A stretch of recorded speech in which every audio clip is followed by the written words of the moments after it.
কাজাখস্তানে ৬৭ জন যাত্রীকে নিয়ে ভেঙে পড়ল বিমান।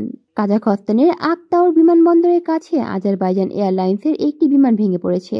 দুর্ঘটনায় অনেকেরই মৃত্যুর আশঙ্কা করা হচ্ছে। কাজাখস্তানের আকতাউর বিমানবন্দরের কাছে জরুরি অবতরণ করার সময় আজারবাইজানের এয়ারলাইন্সের একটি বিমান ভেঙে পড়েছে। বিমানে ৬৭ জন যাত্রী ও ৫ জন কর্মী ছিলেন। দুর্ঘটনায় অনেকেরই মৃত্যুর আশঙ্কা করা হচ্ছে। অন্তত ২৫ জনকে জীবিত উদ্ধার করা হয়েছে। বাকি ৪২ জনের অবস্থার বিষয়ে সঠিক তথ্য এখনো সামনে আসেনি।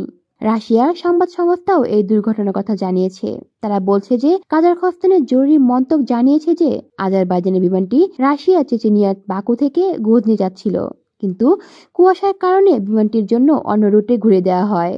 বিমান ভেঙে পড়ার একাধিক ভিডিও প্রকাশ্যে এসেছে।